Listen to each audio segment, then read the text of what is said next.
হরে কৃষ্ণ বন্ধুরা, রাধে রাধে। কেমন আছো সবাই? আশা করি ভালো আছো। আজকে আমি ব্লগটা মন্দির নিয়েই তৈরি করছি, কারণ মন্দিরের যে ভিডিও, এটা হচ্ছে বৃহস্পতিবারের ভিডিও। আর বৃহস্পতিবারে যে পরমান্ন ভোগ নিবেদন হয়েছে সেই ভিডিওটাই আমি দেখাবো। আর এই মন্দিরটা হচ্ছে বাবা সত্যনারায়ণের মন্দির, সবাই জানো, আমি অনেক ভিডিওতে ছেড়েছি। আর এই মন্দিরটা অবস্থিত বালি, দুর্গাপুর, হাওড়া, পশ্চিমবঙ্গ।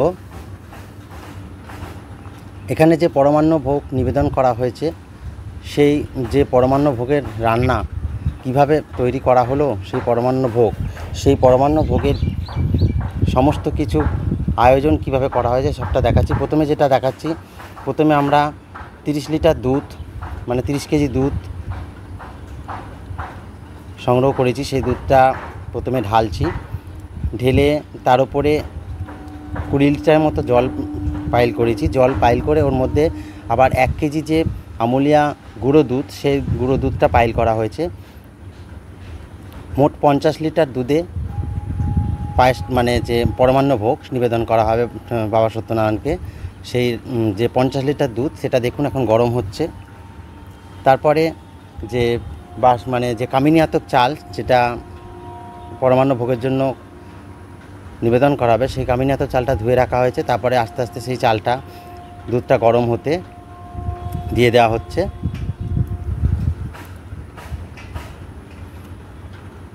আর সবসময় নাড়তে হচ্ছে, কারণ নালে বসে যাওয়ার ভয় থাকে। তাই সবসময় ওরা যে আমাদের যে বিশাখা সখী রান্না করছে, তারপরে একটু ঘি দিয়ে দেওয়া হলো। ঘিটা দেখুন ভাসছে, ততক্ষণে গরম হোক, আমি একটু বাইরের দৃশ্যটা দেখিয়ে দিচ্ছি। অতঃপর ফুটে গেছে দেখুন। ফুটে যাওয়ার পর তেজপাতাটা দেওয়ার পরে, তারপরে কিছুটা তেজপাতা দিয়ে দেওয়া হলো। তেজপাতাটা দিয়ে তারপর নাড়া হলো। 2.5 কেজি মিছরি দেওয়া হচ্ছে পরমান্ন ভোগে। মিছরির পর তারপরে দেওয়া হচ্ছে বাতাসা। এখানে বাতাসা ছিল 7.5 কেজি বাতাসা। বাতাসাটা দেওয়ার সময় ভালো করে নাড়াচাড়া করে নিচ্ছে হচ্ছে, কারণ আর আঁচটা কিন্তু খুব ধিমি, মানে খুবই আস্তে আঁচ দেওয়া আছে, বেশি জোরে দিলে হবে না। 7.5 কেজি বাতাসা পুরো পরমান্ন ভোগের মধ্যে ঢেলে দেওয়া হলো।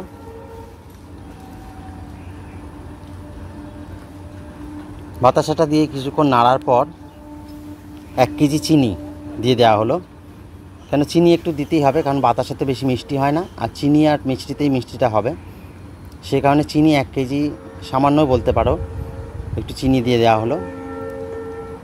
তারপরে ওপরে একটু এলাচ ছড়িয়ে দেওয়া হচ্ছে গুঁড়ো করে, আর ঘি তো অবশ্যই দেওয়া হয়েছে, ঘি আর এলাচ ছড়িয়ে দেওয়া হয়েছে। তার উপরে আস্তে আস্তে 500 গ্রাম কিচমিচ ছড়িয়ে দেওয়া হচ্ছে। তো আমাদের পরমান্ন ভোগ মোটামুটি রেডি। কিশমিশটা ছড়িয়ে দেওয়ার পর কিছুক্ষণ আরও ফোটাতে হবে।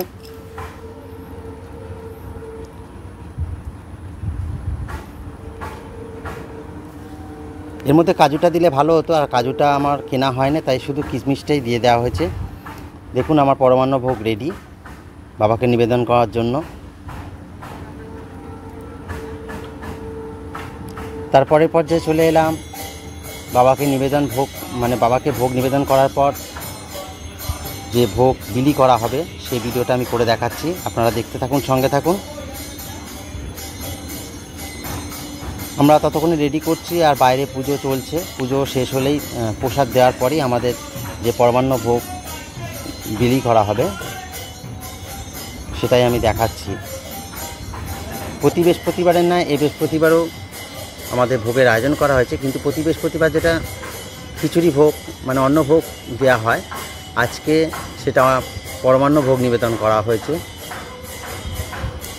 অগণিত ভক্ত সেই প্রসাদ সংগ্রহ করতে এসেছিল।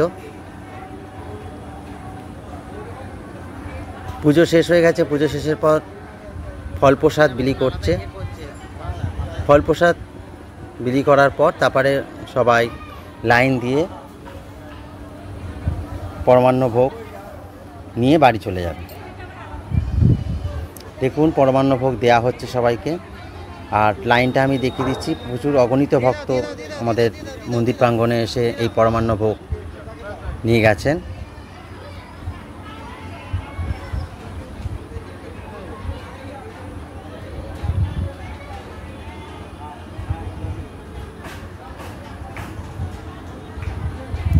দেখুন সেই ভিডিওটা, অগণিত ভক্ত চলে এসছে, যেহেতু বৃহস্পতিবারে বাবা সত্যনারায়ণের একটা ভালো দিন, সে কারণে প্রচুর ভিড় হয়। আর সবাই বাবার কাছে প্রার্থনা করার পর পরমান্ন ভোগ নিয়ে বাড়ি চলে যাচ্ছে।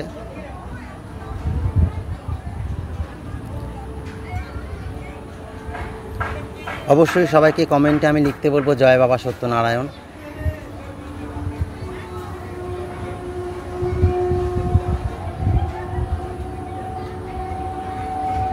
আস্তে আস্তে সবাই নিচ্ছে, সেই ভিডিওটা দেখাচ্ছি, আপনারা দেখতে থাকুন, সঙ্গে থাকুন।